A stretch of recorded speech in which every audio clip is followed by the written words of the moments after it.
నమస్కారం. ఆంధ్రప్రభ భక్తి ప్రేక్షకులకు స్వాగతం. నేను లక్ష్మి. 2026 నూతన సంవత్సరం ప్రారంభం కానుంది. ఈ ఏడాది కూడా శని ప్రభావం కొన్ని రాశులపై ఉంటుంది. ఆ రాశులేంటో ఈ వీడియోలో తెలుసుకోండి.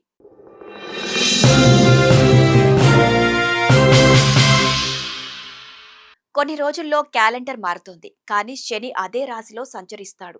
పాత సంవత్సరంలో ఏ రాశులపై శని ప్రభావం ఉంటుందో అవే రాశులపై శని ప్రభావం కొనసాగుతుంది. కారణం, శని ఒక్కో రాశిలో 2.5 ఏళ్లు సంచరిస్తాడు.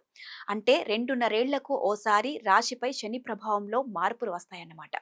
శనిదేవుడు 2025 ఏప్రిల్ నుంచి మీన రాశిలోకి ప్రవేశించాడు. అదే రాశిలో 2.5 ఏళ్లు సంచరిస్తాడు. అందుకే క్యాలెండర్ 2025 నుంచి 2026కి మారినా కానీ ఆయా రాశులపై శని ప్రభావంలో మార్పులు ఉండవు. అయితే నూతన సంవత్సరం 2026 గురించి కొత్త ఆశలు, సానుకూల మార్పులను ఆశిస్తారు.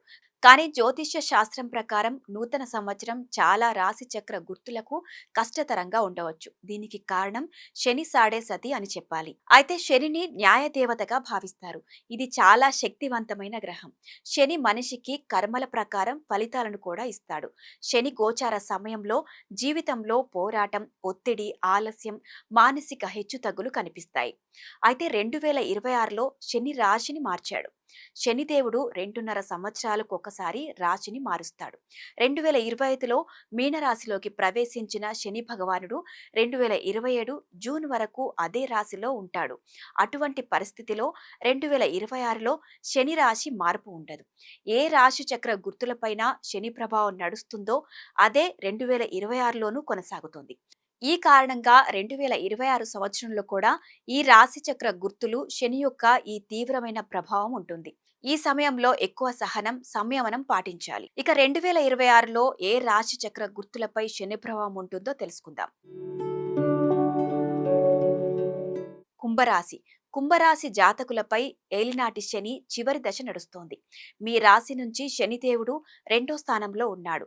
ఈ సమయంలో మీరు కష్టపడి పనిచేయాలి, సహనంగా ఉండాలి. అప్పుడే విజయం మీ సొంతం అవుతుంది. అయితే 2026లో మీకు మానసిక ఒత్తిడి పెరగవచ్చు. చిన్న చిన్న పనులు పూర్తి చేయడానికి కూడా ఎక్కువ సమయం పెట్టొచ్చు. ఇక తర్వాతి రాశి మీనరాశి. మీనరాశి వారికి శని ప్రస్తుతం మీ రాశిలోనే ఉన్నాడు. ఏలినాటి శని 2వ దశ నడుస్తోంది మీకు. ఇది జూన్ 2027 వరకు కొనసాగుతుంది. ఏలినాటి శని 3 దశల్లో 2వ దశ చాలా కష్టతరమైంది. ఈ సమయంలో శని ప్రభావం మీ ఆరోగ్యంపై ఉంటుంది. ఆర్థిక ఇబ్బందులు కూడా వెంటాడుతూనే ఉంటాయి. ఇక తర్వాతి రాశి మేషరాశి. మీ రాశి నుంచి శని సంచారం 12వ ఇంట్లో ఉంది. అంటే మీకు ఏలినాటి శని 1వ దశ నడుస్తోంది. ఈ సమయంలో మీ కుటుంబ సుఖ శాంతులకు భంగం కలగవచ్చు. మానసిక ఒత్తిడి నిరంతరం పెరగవచ్చు. సహనమే మీకు రక్ష. ఇక తర్వాతి రాశి సింహరాశి. సింహరాశి వారిపై శని ప్రభావం ఉంటుంది. ఎందుకంటే మీ రాశి నుంచి శని సంచారం 8వ స్థానంలో ఉంది. ఈ సమయంలో మీకు అష్టమ శని అన్నమాట. అష్టమంలో శని సంచారం ఖర్చులు పెంచుతాడు.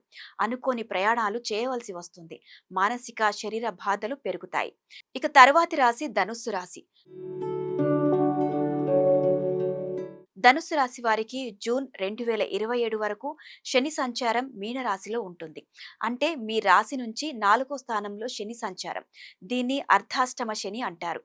ఈ సమయంలో వ్యక్తిగత జీవితంలో ఒడిదుడుకులు ఉంటాయి.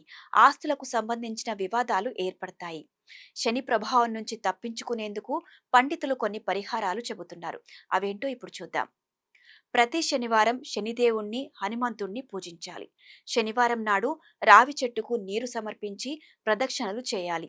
ఆవాల నూనెతో దీపం వెలిగించాలి. ఇక శనివారం నల్ల నువ్వులు, మినప్పప్పు, నల్లగొడుగు, చెప్పులు, ఇనుము, ఆవాల నూనెను దానం చేయాలి. అలాగే శని చాలీసా లేదా హనుమాన్ చాలీసాను క్రమం తప్పకుండా పఠించడం ద్వారా కూడా శనిదేవుడి అనుగ్రహం లభిస్తుందని పండితులు చెబుతున్నారు.